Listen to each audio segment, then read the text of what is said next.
71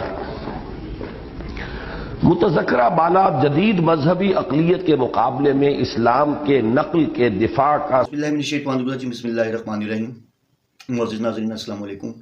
doctor اسرار احمد رحمۃ اللہ علیہ کی ایک نئی ویڈیو لے کے آپ کی خدمت میں حاضر ہوا ہوں، اور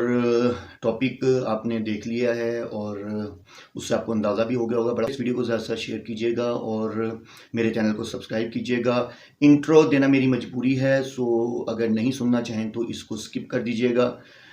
آئیے دیکھتے ہیں ڈاکٹر صاحب کا نیا بیان۔ سب سے بڑا مرکز دیوبند بنا، یہ باتیں پہلے بھی آ چکی ہیں، اب پھر ایک دوسرے اینگل سے آ رہی ہیں۔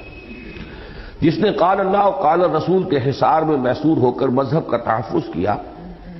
اور اس قول میں ہرگز کوئی مبالغہ نہیں ہے کہ دیوبند ایک درسگاہ و دارالعلوم ہی نہیں، ایک عظیم تحریک ہے جس نے اس دور میں دین و مذہب کی حفاظت کا مؤثر رول ادا کیا، اور جس سے متعدد علمی و عملی سوتے پھوٹے۔ چنانچہ شیخ الہند مولانا محمود حسن رحمۃ اللہ علیہ کے بعد شیخ الحدیث مولانا انور شاہ کاشمیری،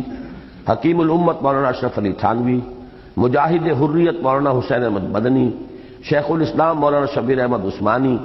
اور مبلغ ملت مولانا محمد الیاس رحمہم اللہ، اور ان کے تمام علمی، روحانی، مذہبی اور سیاسی اور دعوتی اور تبلیغی سلسلوں کا اصل منبع دیوبند ہی ہے۔ حتیٰ کہ اوپر ہی کی مثال کے مطابق حقیقت یہ ہے کہ بر صغیر کی اکثر دینی درسگاہوں اور دینی و مذہبی تحریکوں کا تعلق بھی دیوبند کے ساتھ وہی ہے جو دنیا بھر کی مساجد کا خانہ کعبہ کے ساتھ، اور بر صغیر کے مذہبی عناصر میں سے صرف ان کو چھوڑ کر جن کی مذہبیت بس عرس و میلاد اور فاتحہ و درود تک محدود ہے، بقیہ تمام فعال مذہبی عناصر تحریک دیوبند ہی کی مختلف شاخوں سے متعلق اور منسلک ہیں۔ ویسے اس میں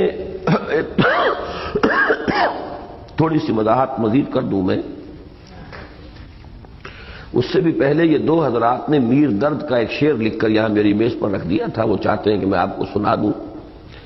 وہ جو میں نے آپ کو حدیث قدسی سنائی تھی، جس کو محدثین اس کی سند جو ہے اس کو معتبر قرار نہیں دیتے، لیکن مفسرین محققین نے تسلیم کیا ہے کہ اللہ تعالیٰ بندہ مومن کے دل میں سما جاتا ہے۔ وہ اس کا ترجمہ جو ہے شعر کی حالت میں خواجہ میر درد، کیونکہ وہ بھی صوفی تھے، ارض و سما کہاں تیری وسعت کو پا سکے، میرا ہی دل ہے وہ کہ جہاں تو سما سکے، یہ اسی کی ترجمانی ہے۔ میں یہاں یہ عرض کرنا چاہ رہا تھا کہ اہل حدیث تحریک جو ہے وہ بھی ایک زمانے میں بہت زوردار تحریک کی حیثیت سے رد بدعات، مشرکانہ اوہام، ان کی نفی کے لیے اٹھی تھی، لیکن بدقسمتی سے بہت جلد یہ تحریک صرف چند شعائر کے اوپر اپنے آپ کو محدود کر کے اور انتہائی تنگ نظر فرقے کی صورت اختیار کر گئی۔ اس وقت بدترین فرقہ پرستی جو ہے وہ اس حلقے میں، ساری بحث رفع یدین سے، آمین بالجہر سے، اللہ اللہ خیر صلی اللہ، اور دو چار ایسے ہی مسائل ہیں، باقی اور چیزوں کے ساتھ کوئی بحث نہیں، کوئی دلچسپی نہیں۔ وہ تو اٹھے تھے اصل میں بدعات کا ابطال کرنے، رسومات کی نفی کرنے، مشرکانہ اوہام کا سد باب کرنے۔